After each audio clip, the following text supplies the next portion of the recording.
சிவாஜி ஓப்பனா கேட்டிருக்காரு ஒரு இடத்துல ரஜினியை, "நீ எனக்கு போட்டியா?" அப்படின்ட்டு இருக்காரு.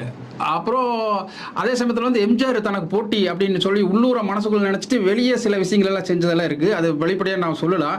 இந்த சமயத்துல சிவாஜி முதல்ல சொல்றேன். சிவாஜி வந்து கிட்டத்தட்ட பல 200 படங்களுக்கு மேல நடிச்சிருந்தா கூட தன்னோட 200வது படம் திரிசூலம் சிவாஜி புரொடக்ஷன்ல வந்து தயாரிச்ச படம். Triple action. ஆமா. 3 வித்தியாசமான கேரக்டர்ல நடிச்சிருப்பாரு. அந்த படம் வந்து மிகப்பெரிய வெற்றி அவரோட பிளாக்பஸ்டர்.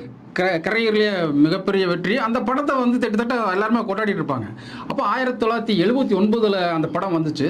அந்த படத்தோட வசூல் பார்த்தீங்கன்னா கிட்டத்தட்ட 92 லட்சங்கள் அப்படி தான் போயிட்டு இருக்கு. 92 லட்சங்கள் தான் அவர் கிராஸ் பண்றாரு. அவர் இத்தனை காலம் நடிச்சதுலயே வந்து ஒரு 90 லட்சம் அப்படிங்கிற வந்து கிராஸ் பண்றாரு. ஆனா அதே ஆண்டு அதே வருஷத்துல அடுத்த ஆண்டு 1980ல் வந்து முரட்டுக்காலைன்னு ஒரு ரஜினி படம் வந்துச்சு. அது கிட்டத்தட்ட பார்த்தீங்கன்னா அசால்ட்டா 1 கோடி தாண்டி எங்கேயோ போயிட்டு இருக்குது. 1.25 கோடி 1.30